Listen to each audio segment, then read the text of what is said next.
Assalamualaikum warahmatullahi wabarakatuh. Selamat pagi. Good morning, distinguished symposium member. My name is Wati. I will be the convener for today's symposium.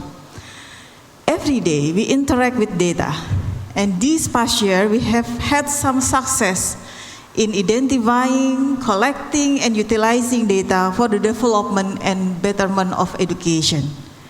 So for the next 60 minutes, we are going to listen and discuss with the great minds specifically on assessment data. Hereby, I welcome you to the symposium of the role of big data for national and international assessment system. Before we begin, I'd like to introduce the speaker for this symposium, the head of Educational Assessment Center, Ibu Asrijanty, PhD, Acting Director of Center for Policy Research, Bapak Irsyad Zamjani, PhD, Research Director of ICAL, Dr. Nina Jude. I welcome the speakers to the stage.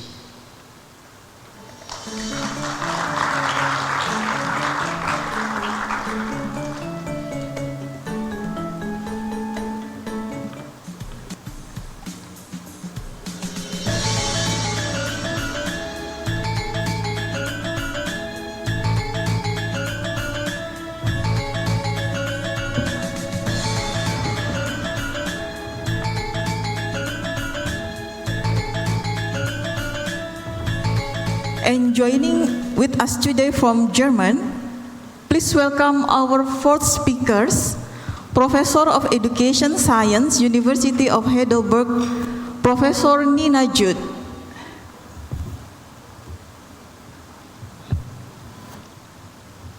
Good morning. I'm sorry. Thank you so much for joining 6 hours ahead from Bali time.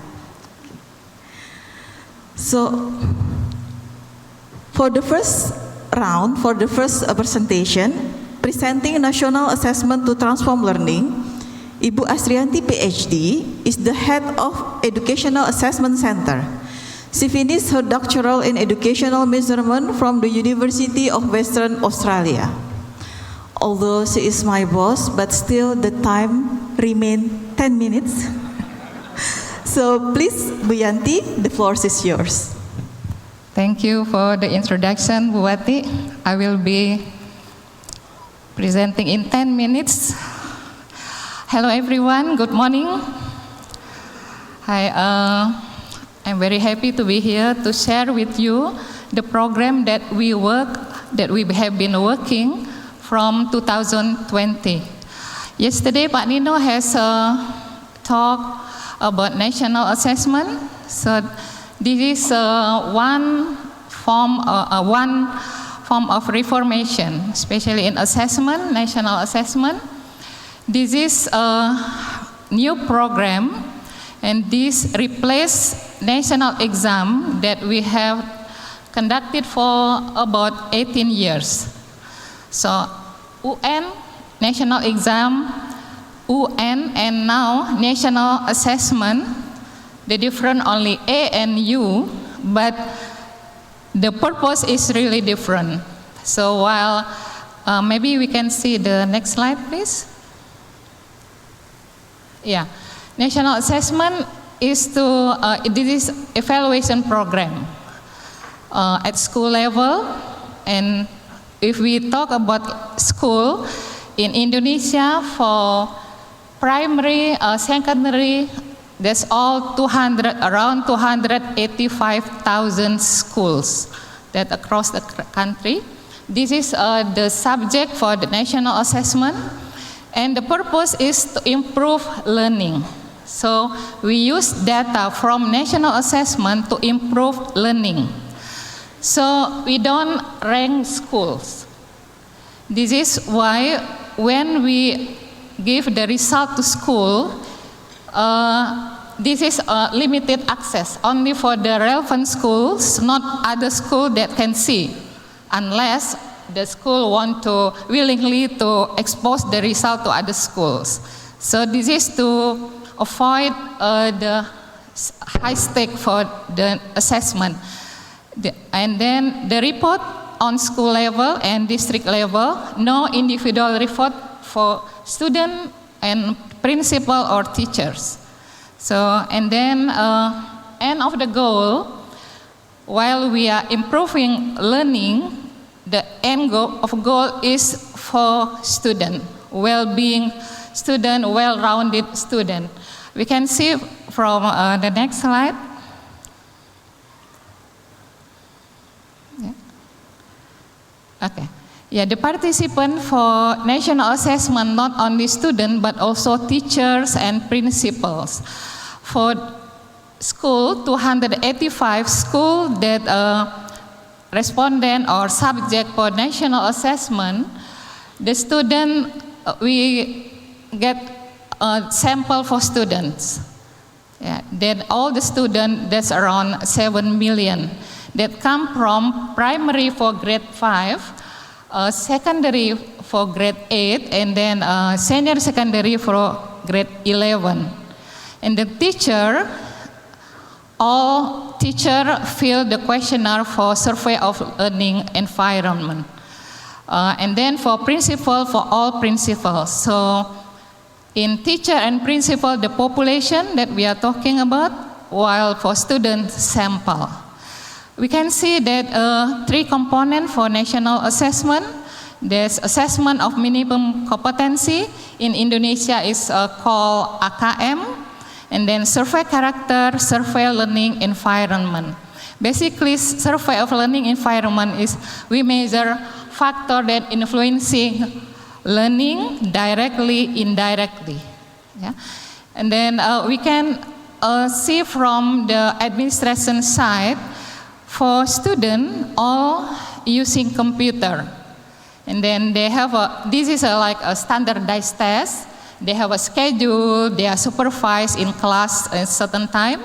While for teacher and for principal, they can use a computer, tablet, cell phone, and they can fill that questionnaire at home, at school, in their luxury time. So that's really the difference between student and next. Yeah. Oh. Okay. So this Pak Nino has mentioned about these 3 components yesterday, but I just recap briefly. Assessment of minimum competency measure literacy in reading and math, or we call it numeracy. And then this is a basic competency. And survey character is a measure on values, habit, attitude, reflecting Pancasila student profile. We have 3 characteristics of student profile, for example, belief in God and virtues, critical, independent, creative, collaborative, embracing global competency. And then we measure using self-report inventory or questionnaire. And why we using this? Because we want to send a signal to a school that government not only concerned on cognitive aspect, but also non-cognitive aspect. And then similarly with survey of learning environment using the questionnaire. And then this is measuring like learning quality, teacher reflection improvement in teaching practice, instructional leadership, and school society and school diversity. All this information, we hope that can be used by school and government, local government or central government to improve learning and also to make a better ecosystem for students in school. So that's our goal, really. Next. Oh, okay, so I think we skip this. Next. Yeah, this is just to give you overview about example of the literacy, reading, math items. So because we are concerned to develop instrument or measure competency that as a tool to develop global capacity of individual as a citizen, Indonesian citizen and global citizen. So in measuring this in item, we use a context, different contexts. We have a personal context, social, cultural, and scientific, just to make sure that the context is not only certain aspect, so it's global, right? And then content, in terms of content, we differentiate between information and fiction, and while for math or numeracy is a number, measurement, and geometry, data uncertainty, and so on. And level cognitive, we also consider level cognitives to make sure that we measure not only the lower level thinking skill, but also higher thinking skill. And items, we use several types of items, not only multiple choice with one correct answer, but also more than one correct answer. And then there is a short answer.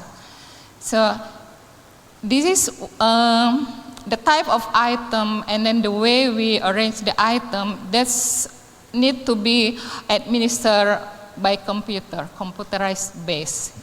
This is difficult to use paper and pencil for this type of test. Next. Okay, this is how we report to school. So I just mentioned earlier that to school we report school level, no individual level for student. But of course, in order to get that result, we have to analyze on student level first, right? For student level, the lowest one need intervention, basic, competent, and provision. And then based on the percentage, the student in the class or in the school that get the in that category, then we categorize the school. For example, far below minimum competency, that means most of the students need intervention. And then for the above minimum competency, that's the range. So then what does it mean that student need intervention? It means that even to locate specific information, they cannot do that. And we can see what is the result for this. Next. Oh, sorry, can we come back later? Okay, this morning or yesterday, Pak Jeff and then John Hattie, also Andres mentioned about it is important to make sure that students really know where they are, while for the AKM or AN, because this is a national assessment based on sample, it means not every student in school administered by this test, right? But because we are concerned for the student, then we have we provide what we call it as AKM class, classroom AKM. It means this is the instrument that can be used for school if they want to test the student, for all the students. And then they can see where the students are, right? Okay, next one. Then just skip this. Thank you. Next one. Okay, this is the result in the whole for literacy and reading and math. So for each educational level, from primary, secondary, it's consistent. There's the level, it's only about 50% that achieve minimum competency. It means the rest are 50 below competency level.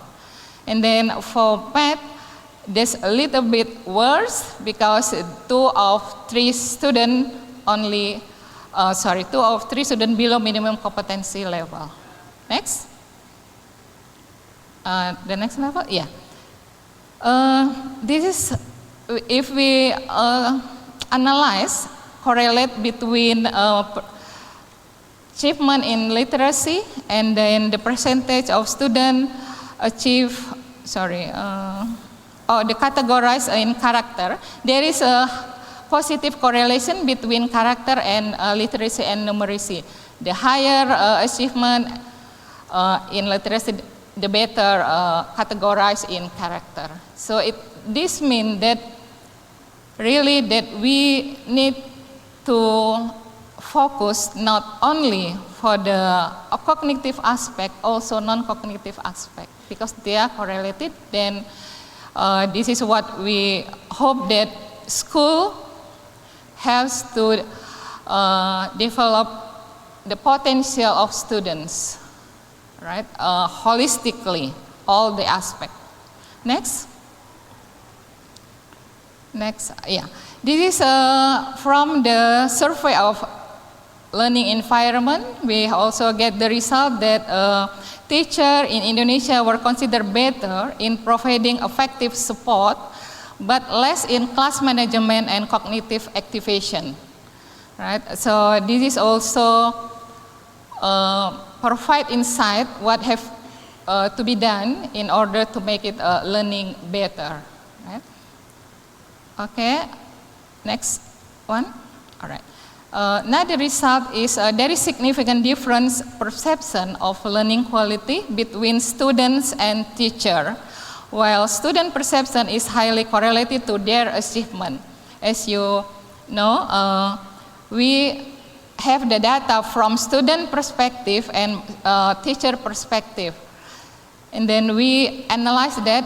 This is a really interesting result. That percentage, the different perception between student and teacher, indicating that oriented student learning need to be improved in level. Correlation index of student and teacher perception on learning quality and achievement in literacy and reading math. Sorry. Oh, no, I haven't finished yet. Okay, so from a teacher perception, they regard that they are better in terms of academic expectation, in terms of providing constructive feedback, in terms of giving guidance, in terms of interactive activity. So the teacher, in their perspective, they think they are better in that, but not from student perspective. So this is a gap, a difference from teacher and students. So it means that teacher really need to hear from student. What they think is better, maybe not. What they think is clear enough, maybe not. Right? While student, of course, student perception is related to their achievement. I think that's all. Thank you. Back to Bu Wati. Is it 10 minutes, Bu Wati? It is 10 minutes. Exactly 10 minutes. Okay. That's why she's my boss, because keep the time.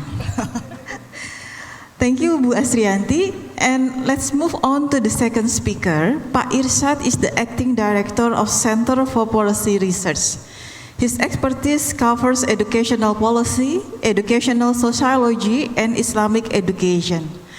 Today, Pak Irsyad will talk about resilient schools in Indonesia. What can we learn from the education big data? Pak Irsyad, the 10 minutes is yours. Hello. Okay. Thank you. Thank you, Bu Wati. Very good morning to every one of you. Assalamualaikum warahmatullahi wabarakatuh. Om Swastiastu. Thank you for having me. And it is an honor to be part of this very prestigious conference to address the most respected people in the educational assessment and learning. And I was invited to talk about the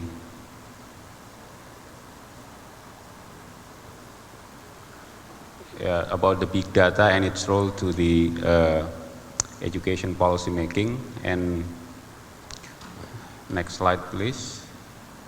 Okay.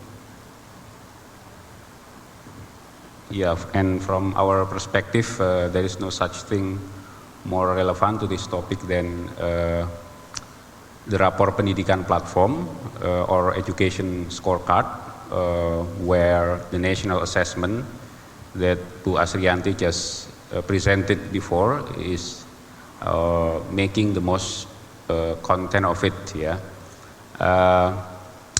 and Education Scorecard or digital or Rapor Pendidikan is a digital platform that compiles and integrate, it doesn't appear yet.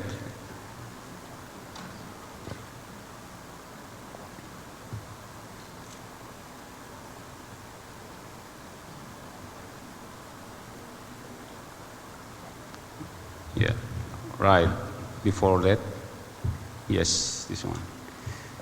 Thank you. Education Scorecard or Rapor Pendidikan is the digital platform that compiles and integrates education data from various sources. Most of the data coming from the national assessment.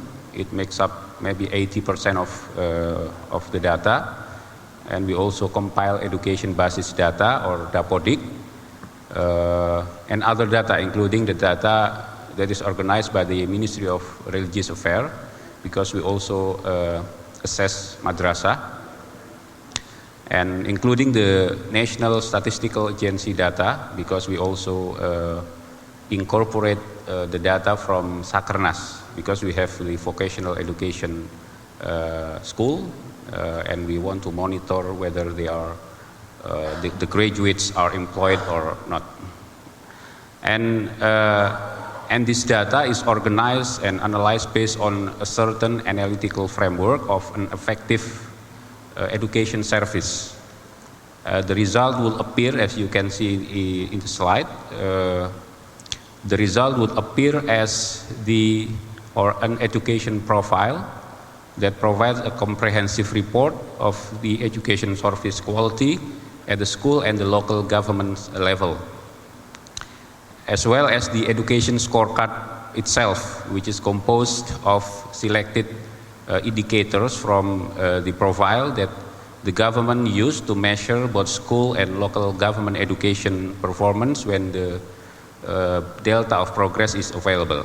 Now, this year we already have the second cycle of the national assessment, so we hope next year we already know the delta, so we can publish the education scorecard itself, the Rapor Pendidikan itself. So technically speaking, the platform is a tool to report the results of the national assessment to schools and local government, to evaluate education system performance and to show whether the education standards have been met or have been achieved by school or not. However, not less important is what all of this information is used for.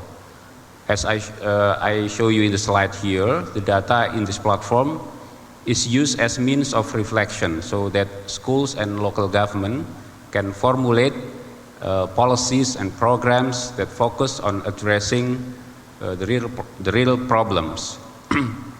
And as Pak Nino has mentioned yesterday, our accreditation agency will also use this data, so the highly inefficient data collection for accreditation, the visitation for the accreditation can be significantly minimized. And for your information, we also have aligned the indicators of Rapor Pendidikan with the Ministry of Home Affairs instrument to assess the achievement of minimum service standards by the local government, the provincial and district local government. So there is no need for the local government to collect data as it has been the practice for a long time before, because they can refer or they can copy paste the data from the platform. Next slide, please. And this massive information can become a source of thousands of insight for policymakers and academics as well. Some of the examples were shared by Pak Nino yesterday and by Bu Yanti just before.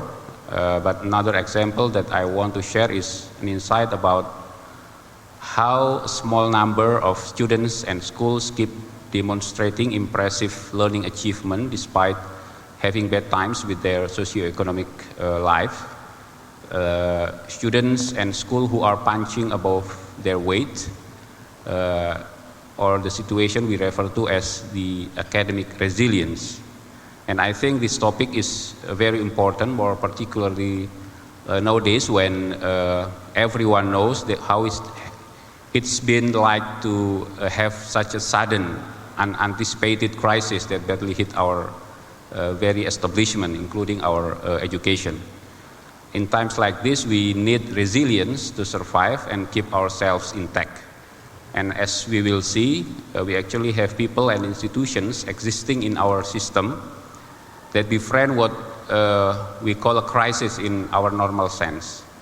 Yet they do not take that situation as barrier against their will to learn and to improve. So it is important to understand what makes them so and what can we learn to have a system-wide resilience.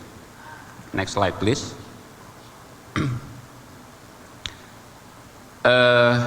Academic resilience is a subject to many scholars' discussion.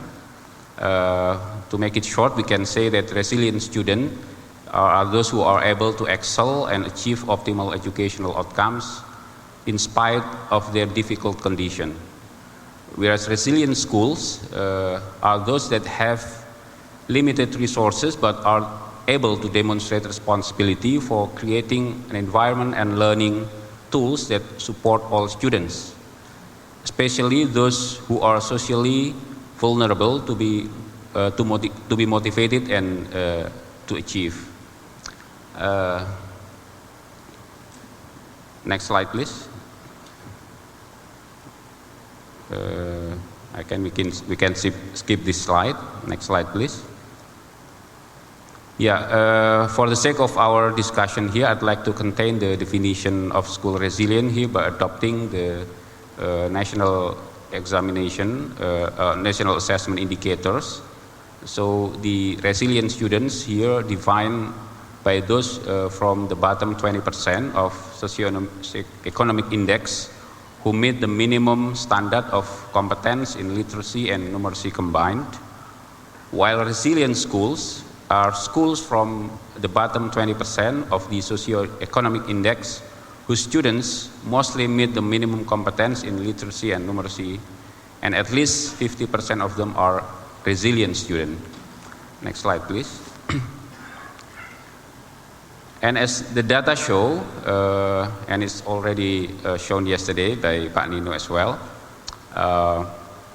the data show, as you can see, we have 4.2% of our bottom 20% schools, or our disadvantaged school, are resilient. Or to make it compared to the whole population, the whole school population, they make up 0.8% of the total school population. And the rest are non-resilient students. So if you see on the graph, I also want to bring you to our discussion here what we call other competent schools. Those are schools from the remaining 80% of socioeconomic quintiles whose students have made minimum competence in literacy and numeracy. Most of their students, not all of them. They make up around 15.5% of the remaining 80% quintiles, or 12.4% out of the total school population. So here we have non-resilient schools, resilient school, and other competent school. But what I want to share here is only a preliminary analysis, and please lower your expectations, as I won't go as deep as Andreas did earlier this morning. Next slide, please. And let's focus first on the resilient schools. We can see that maybe thanks to its greater population, elementary schools contribute more in proportion. This is also the case for public and private schools, a comparison. Next slide. And regionally, there is no pattern of distribution of resilient school by administrative division, except that Jakarta has no single resilient school representing here, as you can see on the chart. but it is certainly because we run the socio-economic quintiles on a national basis, and we suppose Jakarta is no match to other regions in terms of socio-economic standard. However, when we compare the areas based on a more specific socio-economic characteristics nationally, we can make some more sense of it. As we can see on the chart, disadvantaged schools have more chance to be resilient in areas with more access to resource. We found the proportion of resilient schools in urban areas is greater than rural areas, and more in developed rather than non-developed districts or daerah 3T and non-3T, non-3T. Next slide, please. And this argument is particularly true if we look at the learning outcomes. Though resilient schools perform above the national average, or the red line here, we found that other competent schools perform better than resilient schools. This suggests that socio-economic gaps remain determinant for the gap in learning. Even though these resilient schools are trying their best to break the ceiling, still they cannot match their more resourceful peers. And because they both are playing two different leagues, I think. Therefore, affirmative support is important to level the playing fields. Next slide, please. And another insight I want to share here is that the competent schools, including those from the resilient ones, tend to emerge from more positive learning environment. As we can see on the chart, non-resilient schools tend to have their learning environment worse than resilient schools. For the teaching quality indicators, for instance, more than 50% of non-resilient schools score the lowest level, or the red graph. This compares badly to two other types of school where more than 90% are meeting level 2 or 3. Yeah. And the trend has been consistent across all indicators. Next slide, please. Deep down inside the sub-indicators, we also found the comparison of students' well-being state is striking. Analyzing the students' report, we can see here that proportion of students experiencing safety, comfort, bullying, physical punishment, and sexual violence are much lower in resilient than and other competent schools. For our non-resilient school, this is quite an alarm. This also justifies our movement in the ministry to fight against what we call the 3 sins of education: bullying, intolerance, and sexual violence. And this national data show us which schools need to be helped the most. Next slide, please. Next slide, please. We are running some logistic regression analysis to measure the chance of the bottom 20% of schools to become resilient. As variables of interest, we use learning environment indicators such as teaching quality, instructional leadership, school safety, inclusiveness climate, and etc. And its indicator is scaled into 3 levels, from the lowest or poor level, it's level 1, to the highest or the better level is level 3. And as you can see here, the teaching quality indicator, which is made up of classroom management, emotional support, and cognitive activation sub-indicators, most significantly predicts the chance of a school being resilient. This is followed by school safety climate and inclusiveness climate indicators. And in this sense, disadvantaged school, or those from the bottom 20%, with good quality teaching, are 40 times more likely to be resilient compared to those with poor teaching quality. Next slide, please. Yes, this is the very last slide.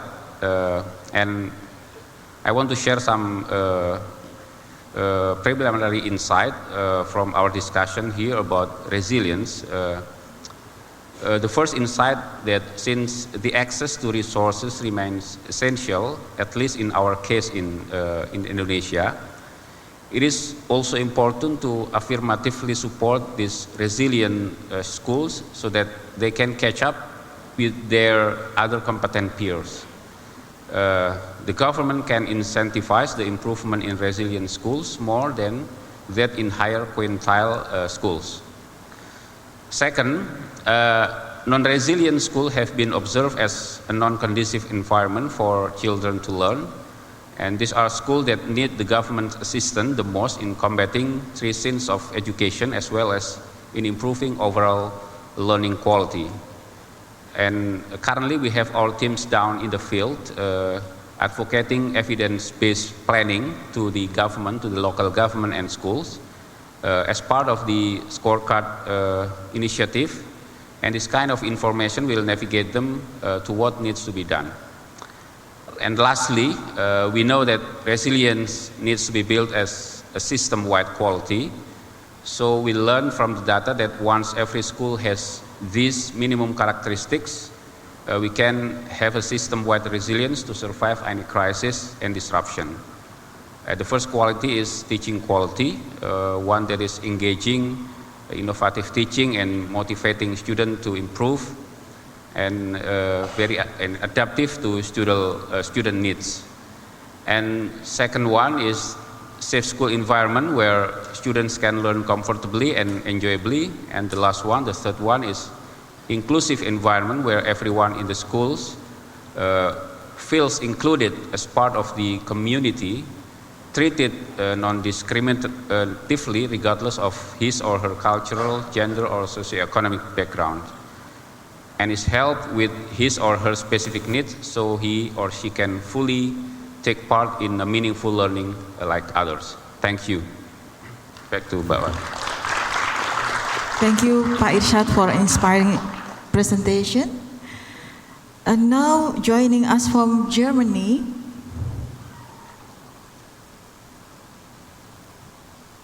Prof Nina, are you with us? Can you check your sound, please? Good afternoon. We are here, very glad to hear your sound. So, ladies and gentlemen, Prof Nina is the Professor of Education Science, Heidelberg University. Prof Nina is an expert in teacher and teaching quality. She will share her expertise on the potential of international educational assessment for big data approaches. There will be 10 minutes available for you, so the time is yours. Lovely. Thank you very much for the kind introduction, and I will just share my screen. I hope you can see it now. Thanks a lot for inviting me, because I'm honored to be here, and I really loved hearing your interesting presentation on the huge amount of data that you have in Indonesia and also have with your national assessment.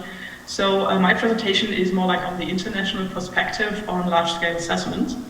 And if you share the next slide, please. What are we talking about? What am I talking about? Talking about international assessment. So what is international assessment? Well, you probably all know it. It's educational monitoring on an international perspective. So we have a lot of data on student outcomes and other performance indicators on a global scale since the mid-1990s. There are the IEA studies like TIMSS and PEARLS, so focusing on science and mathematics and reading, and also, of course, the OECD studies like PISA, focusing also on science, mathematics and reading, but with a different audience, with a different set of students, and also CHALIS as the teacher study. And Indonesia is participating in these studies. So the question is, can we use these data sets to approach them from a different perspective, to use them for big data approaches? And these data sets are monitored regularly between every 3 and 5 years, and they have like an international data for the tests, but also for the context factors of learning, and they equal the context factors you just saw in the presentations before me to say what can students do, but also what is the context of learning. So these studies are supposed to generate information on the quality of schooling for educational policy practitioners and, of course, for educational research. But the question now is there actually more to this data? Like, can we use this data from a different perspective, using big data approaches, and then maybe come to more and more innovative conclusions? So on the next slide, if you just share the next slide, I was thinking when I was asked to give this presentation, I was thinking how can we tackle this data from a more conceptual approach. As you all know, we have different characteristics of big data, they are manifold. So I thought for this presentation I took on the adventure to reflect the characteristics of big data, as you can see them here in the slide, and compare them to the data that we have from international educational assessment. So I will analyze the volume, the variety of data, the velocity and veracity, the reliability and the valence, and the value of this data for different approaches. The next slide, please. Oh no, we're already on the right slide, sorry. I start talking about the volume, so one slide back probably. Thank you. So what do we mean by volume? Well, how much data do we have? When I just saw your slides on your national samples in Indonesia, I thought, well, maybe it's not that big of a volume. However, international large-scale assessment offer the biggest and most comprehensive data sets on an international scale that we currently have. It's only a sample of students from each country, so we have representative data sets for more than 90 countries over the last 25 years, and data from more than 6 million students. Again, it's not a full assessment of all students per country, but just a sample. So we do have international comparable indicators. We can compare different levels of education system. We have perspectives of different stakeholders, like students, teachers, principals, and parents. Also, we have an increasing amount of data through computer-based testing, as you probably already heard in this symposium, because lately we have the test on computer, so we can analyze the answering behavior and the answering patterns of students who interact with the international tests. Also, we can have additional data from your national statistics or international data, like from the World Bank. So if you take a look at this criteria, you could say international large-scale assessment offer the potential for more analysis. On the next slide, I took a look at the variety of data. As I said, and the international large-scale assessment, they all cover broad aspects of teaching and learning. You see here the model of school quality by Asrijanty. So we have data on the input of schooling, like what are the resources of the school, what kind of students attend the schools. We have indicators on the processes, like what's going on, what is the teaching quality, what is the school climate, but also the outcome of students, what are the achievements, what are the motivations of students. And of course, we have information on the context of the schools. So we could say the criteria of variety is met by this data. However, when we take a closer look at the outcomes of these studies, we see that the variety of content is rather limited, because we only focus on specific aspects of education and specific subjects, the so-called core competencies, reading, math, and science. So you could say, if we really want to use this data to use it for broader approaches, we should take a look at other competencies and other outcomes of schooling. As you saw in the previous presentations in the symposium, to say, what about engagement with the subject? What about well-being? What about health as an outcome of education? And also, of course, the studies still focus only on selected educational systems. The next slide shows you some thoughts about the velocity of data. So the question is, how fast can we assess this data? How fast can we process the data in a big data approach? What is the pace of the data? Well, when we talk about individual performance within a test, we could provide real-time data, because we can track the engagement of the students doing the test. However, talking about the international large-scale assessment, this data is meant to monitor the system development. So we only assess it every 3 to 5 years. So it's kind of like a very slow pace for assessing data. But you could argue that speed is not a valid criteria on the policy or system level, because decisions need time and also the impact needs time to develop. So maybe velocity is not the right criteria to target this data. So on the right side, you see some development of competencies from an OECD report. And you can imagine that when you take only a look at the time spent between the year 2000 and 2006, maybe you see a different development than when you look at the time spent overall. So we have to be very cautious when interpreting the short-term changes that we see, or when we only focus on selected time points. Let's talk about the next criteria on the next slide. The variability of data. So as I said, we have a lot of data that can be analyzed since the mid-1990s. However, we have to be aware that policies might have changed over time, and also the impact of policies might only be visible with a time lag. You can imagine when you change the curriculum, it takes some time to be implemented in schools. The same with implementing teacher training. So we have to be aware that the meaning of the indicators when we use data from like 10 or 20 years ago might have changed. Also, you already mentioned it, we might have interruptions of education right now due to the pandemic. So this impact might look different, embedded in a longer time context. Again, if we use this large-scale assessment data for big data approaches, we need to be aware that indicators might differ or change. For example, the role of educational resources, the role of the socioeconomic background. You just presented the question of resilience. So we have to be aware when we take this data using big data approaches that indicators might change or may change in meaning over time.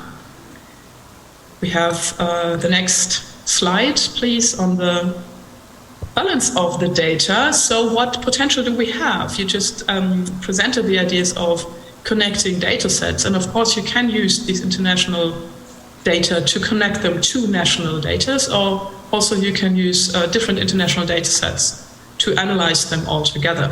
What we see on the right side is an approach by Eckel-Kleme to compare the mathematics literacy assessed with the TIMSS test and assessed with the PISA test. So of course we could add this data on a system level, on a school level, maybe even on an individual level if students take different tests. However, so far we have only limited connections. When we analyze this data, we usually look at linear models, like linear regression models. We could also think that when we take on big data approaches, we could look for mediation or moderation effects, or even nonlinear effects over time. This might be much easier with big data approaches. Still, you have to be careful if we compare different tests, because we have different latent constructs, different test formats, different samples of students, and also different scaling models of indicators. So again, a challenge, but also a very important and interesting point.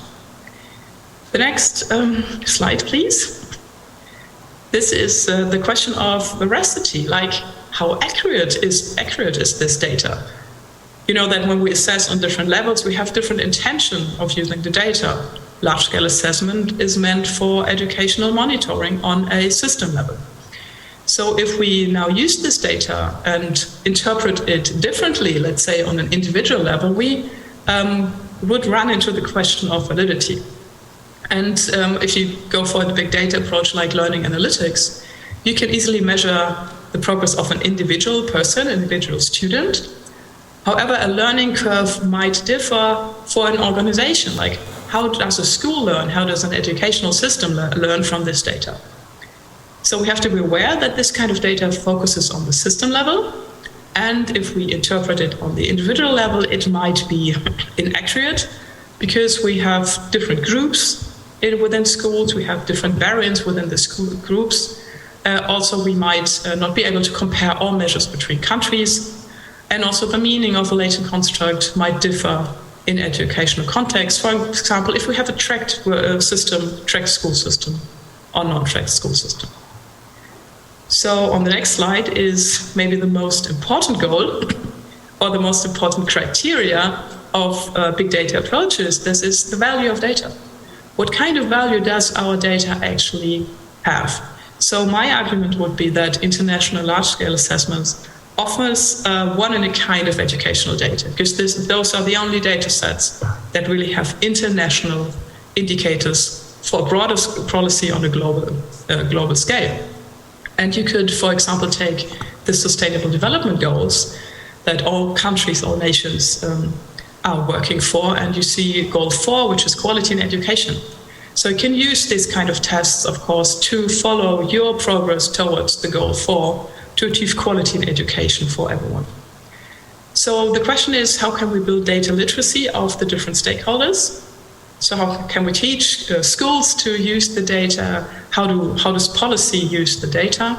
But also we need to be careful when interpreting the data that is meant for monitoring, recontextualized maybe on the school level.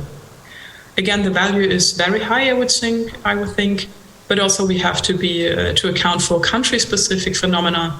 We have to start talking about the meaning of indicators between different countries. On my last slide, and the next slide, I try to sum up this idea that I had, like applying the criteria for big data onto the international large-scale assessment. And so I come up with another question. Do we need maybe a framework for big data approaches? Because results from big data approaches might be used in schools, by teachers, by policymakers. How do we develop this data literacy? Like, how do we decide what this data can be used for and maybe what it cannot be used for?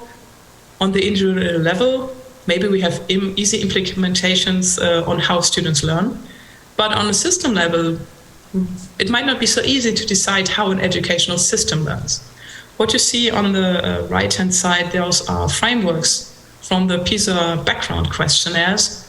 So these theoretical frameworks developed over time, and they tell us how we can interpret results of the studies. So maybe we need frameworks for big data approaches to talk about the validity of indicators, maybe also to find gaps in what we assess. Maybe we are missing a lot of important aspects on education. And also we have to be aware how to interpret the data in social context. So my message would be, we have a lot of data, we have a lot of information, but also we should not forget about theories of education, teaching and learning. So thank you very much, and I'm looking forward to the discussion. Thank you, Prof. Nina, for the insightful presentation. And for the final presentation, Dr. Nina Jude, the Research Director of Psychometrics and Methodology, ICAL. Dr. Nathan has extensive experience applying statistical and psychometric models in educational assessment contexts. He will present process data in large-scale assessment. Dr. Nathan, you will have 10 minutes. Please, the floor is yours.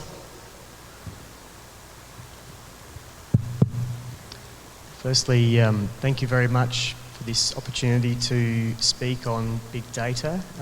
It's a very timely topic for assessment and learning. The speed of evolution of data sets and data science tools is extremely rapid, and there is it's pretty clear that these things are starting to find their way into assessment, and we need to consider ways to leverage the benefits and address the challenges.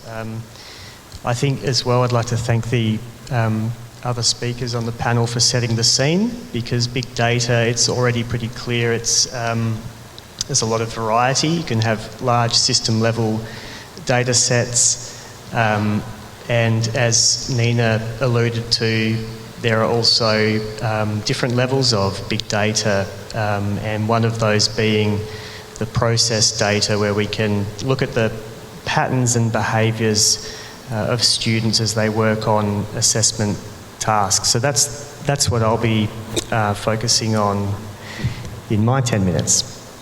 Okay. So the first point I guess I would like to make is that these process data, these bigger data sources that are collected within an assessment, they are potentially very fine-grained, and we'll have a look and discuss some examples in a moment. But what you end up with is data sets that are very, very distinct from those that we are more accustomed to in assessment and measurement practice. And if we then ask questions like what are the benefits? What do we get from all of this additional data? There are quite a few answers actually, I think, for where there are potential opportunities to exploit these data and get some benefits from them. A key example would be the non-routine tasks and skills that Andreas Schleicher had mentioned in his presentations. These process-related skills such as problem solving, adaptive and complex problem solving, self-regulation behaviours, and also looking really in a fine-grained way at how students are able to solve problems. And so with the growing importance of these skills, it's fair to say that process data will play a role in supporting future assessment and policy. So this will look familiar to those who have analysed some assessment data before, more or less familiar. We might have a list of students down the rows there, and then across the columns there might be different assessment questions or items or tasks. In this very simple example, we're just looking at the responses that a student submitted to a particular task, and this is a data set or data structure that has persisted for a long time. And I'd like to now illustrate some ways that things are starting to look a little different in our work with the sorts of data that are being generated by assessments. So this third column, we can think of this as a third task that these students were administered. And some of you, many of you might be asking, what does this mean? JSON, XML. And really what it is, it's a placeholder. It's a sort of, these are data schema, but the point is it's a placeholder for the fact that we can capture very complex data to summarise a student's final work product or response in an assessment these days. It could be that these data schema contain essays or images or tables, complex information that describes how students moved things around a screen and what the final configuration looks like on the screen. It's sort of, you can use your imagination a bit, but there's a space now where we see a lot bigger data in these traditional data structures. So to my earlier point, what if we want to measure some of those other skills I mentioned, where there's what's really important is what's happening in the solution process. We might be able to gain insights into how well students can plan during problem solving, how well they can test and monitor their efforts to solve a problem.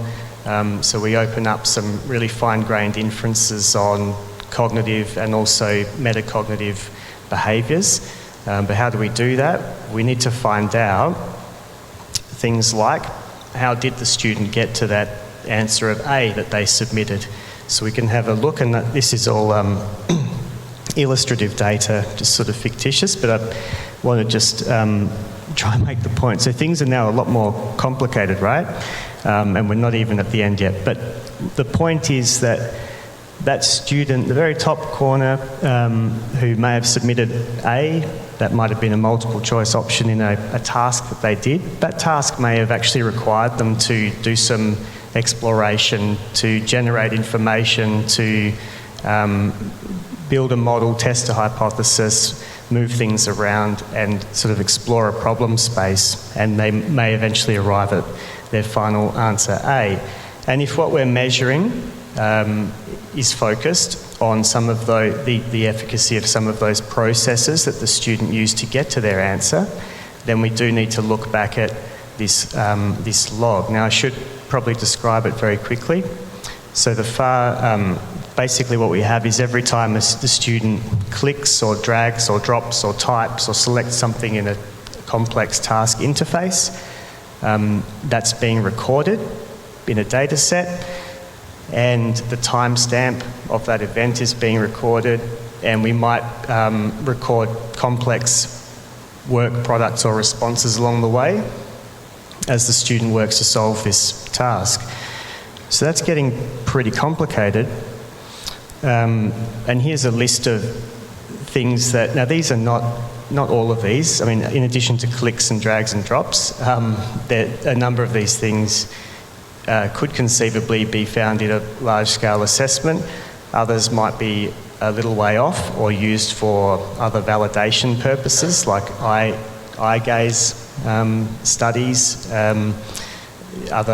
lots of other data sources. I saw Andreas had Pokemon Go in his slide deck, and there's no reason why we couldn't have that geospatial data logged as students work on those sorts of augmented reality tasks. So it's a very different environment from that original data set that we looked at with just the sort of multiple choice selected answer.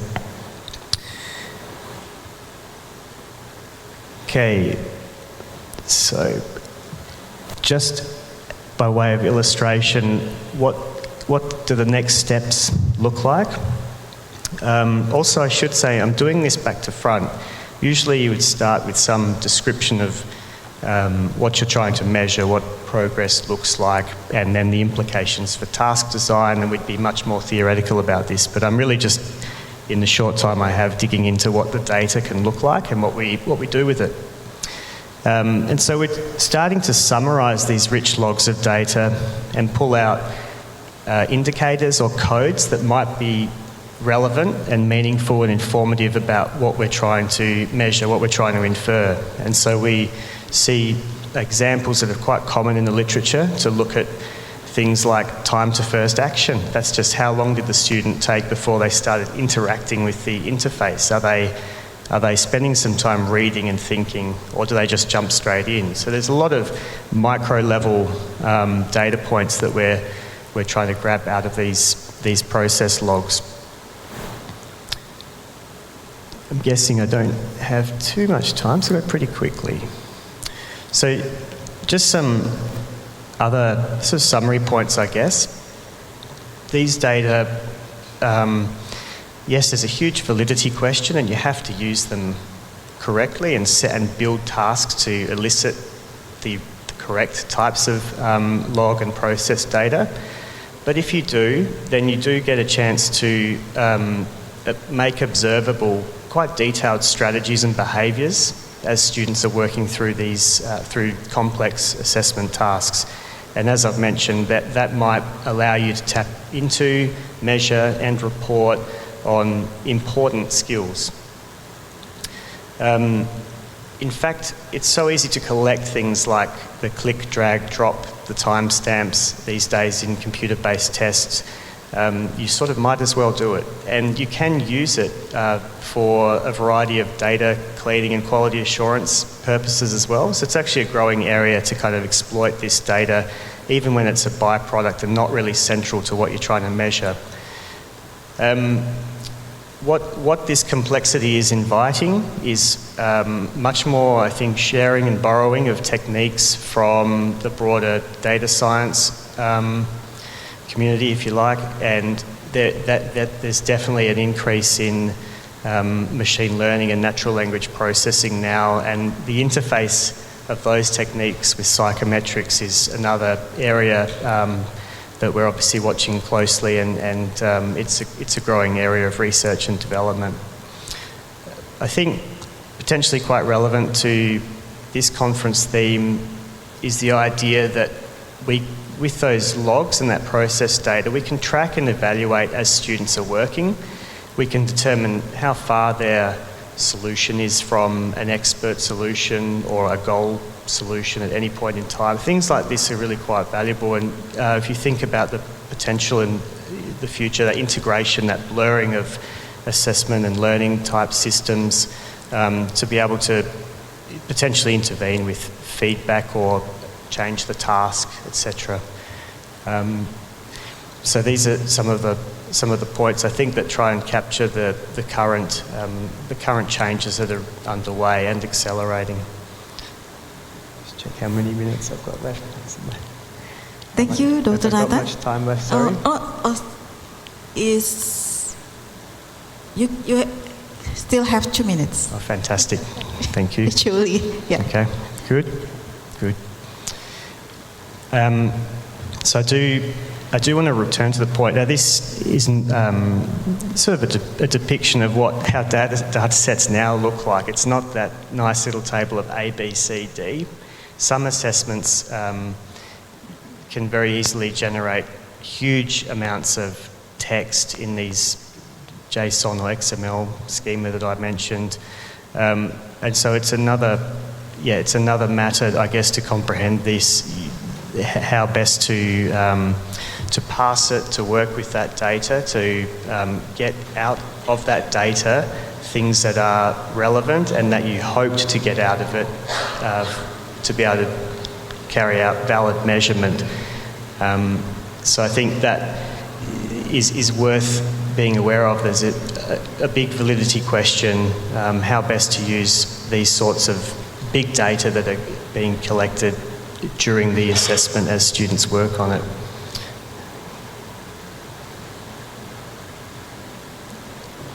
I guess as the point I've made is this is growing quite rapidly, this area of research and development, and if anyone's looking for some further information, here are a couple of references that might be useful.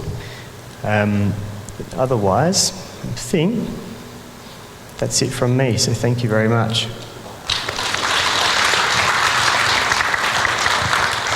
Thank you, Dr. Nathan. So let's move ahead to the Q&A session. We don't have many time left. So I will receive 3 questions from the floor. Please raise your hand. The first one, the pink lady, and the second one, the man behind, and the third one, the lady with the peach kerudung. Okay, yeah. Thank you. My name is Haifa. I'm representing International School Association, known as SPK School. So I would like to ask Ibu Asrijanty about the data for the national assessment. And I just want to know what kind of intervention or support that the government will give to the area that needs intervention or support. And for Pak Irsyad, I would like to ask if there's any policy in accordance with the national assessment result. Is there any changing policy in the making that we probably need to be aware of? Thank you.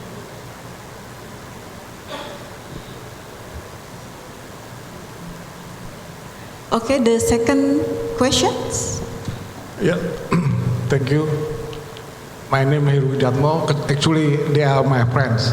So I was there for like 50 years ago, and then I moved to US for working in American color testing, and now I'm back to Indonesia, work for Indonesian Open University. I'm not actually many things I can ask you, but the thing is like for assessment competency minimum, like why you, I understand like literacy and numeracy is the big thing, but why character is including in the survey? Because I don't know, like character is not, we cannot measure with paper and pencil computer based test for character. It's maybe just performance okay, but for paper and pencil computer based is hard to measure. I understand like numeracy and literacy is easy, and the problem is in your presentation you didn't give us like information about reliability, because the key issue for the tool for measuring competency is reliability index. So from there we can know what's the reliability is validity is one of them. That's my question. Just I want to know why character is including in the assessment. Okay, thank you. And the third question? Thank you. My name is Rahmawati from BBPT Jawa Barat. My question for Pak Irsyad. Pak Irsyad, is there an instrument developed by the government that function as a self-evaluation before they participate to assessment, national assessment? Is there now, how do schools to know the progress of their achievement before getting a school card? Thank you.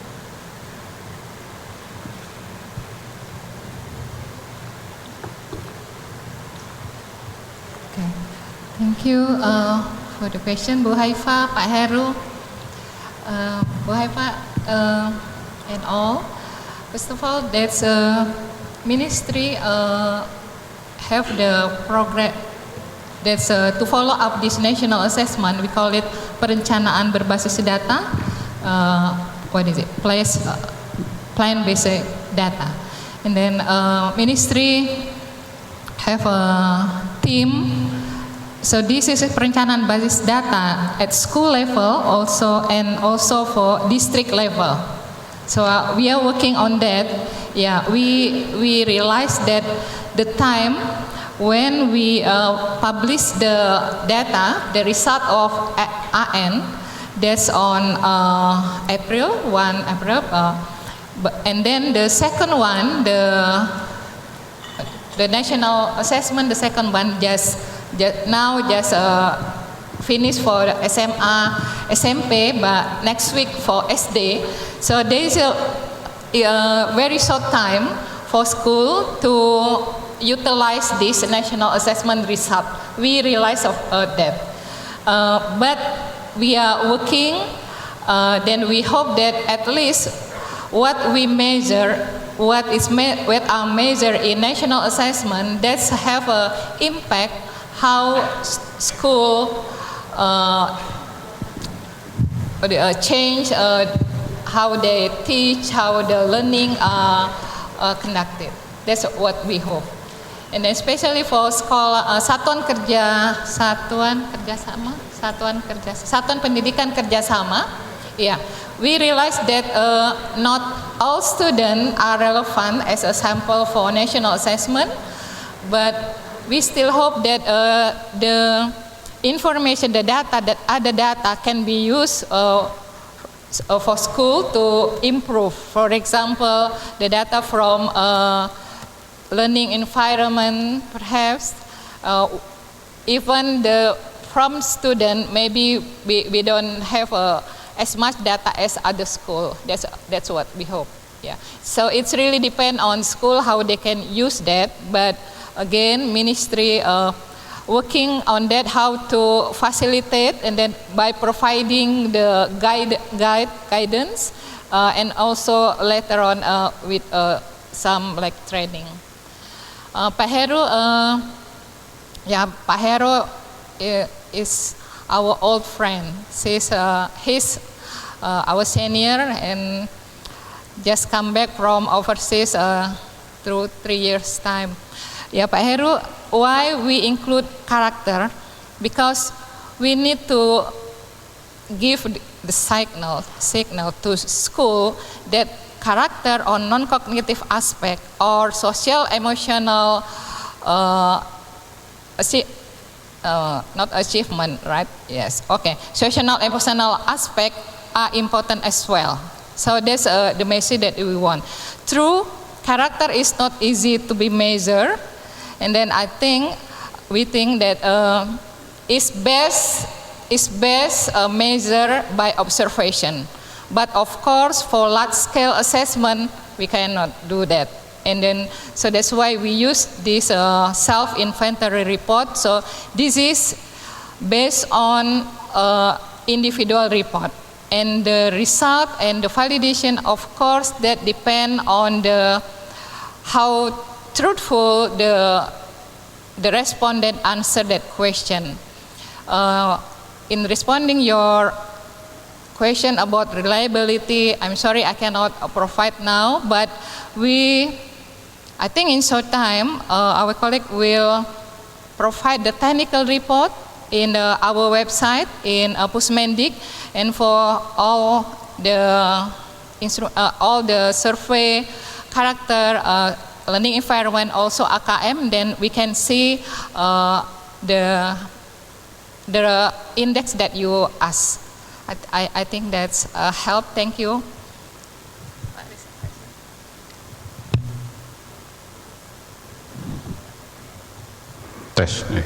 Thank you for the questions. But I think Bu Yanti has addressed most of the questions asked to both of us. But if I may say just a little bit, just to add a little bit, so I pick up a question about what is the change happening after the national assessment. First of all, the change is on the paradigm of evaluation. So it's pretty much changing. So we are no longer assessing individual progress based on the government-run evaluation. So there is no longer high-stakes testing to assess the student performance, but we use the national assessment as a system evaluation. That's why we are using sample instead of population.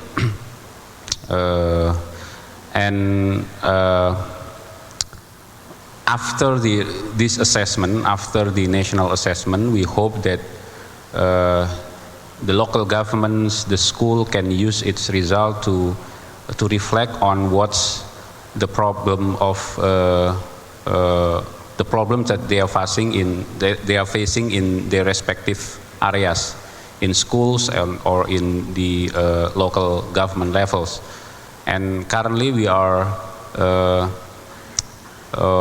deploying our staff, our champions in the Ministry of Education to assist the schools and local governments on how to analyze, on how to access, to read the result of the national assessment through the Lapor Pendidikan or Education Scorecard platform, so that they can formulate programs, they can identify problems, they can determine what are the priority to their problem, and they can formulate what policies and what programs are suitable to address such problems. So currently we are assisting this local government using our UPT. What is it called, UPT? It's like local representative, unit techniques, local representative of our ministry in all provinces. So we also transform, or we also reorganize, restructure our UPT, our local representative of the ministry, because they are no longer measuring the quality progress of the school directly to the school. They are no longer visiting school directly, but they become the advocate of our policies to be implemented at the local government level. They work with the local governments to formulate the policies, to identify problem, and to discuss together what's the solution of the problems are. So this is the the new arrangement of our local offices at the regions. And next year, when we have the delta of from the second cycle of the national assessment this year, so we know from last year and then the progress, the change from the data that we are collecting this year. So we will find the delta and we know how the progress is going on at the school and the local government's level. We can discuss we will discuss some policies, be it some incentives or disincentive or many things. So we can actually we have prepared with some options, but because it's still on the discussion in the ministry, so I guess we cannot share it here at this forum. But yeah, we are thinking of some option related to even incentivizing the school or the local government. They are making some progress, and others that maybe don't. But we still discussing about it. But and unfortunately we cannot elaborate more on this forum. Thank you. Regarding the second question, I think it's more suitable that Bu Asrijanty about the self-evaluation before taking the national assessment.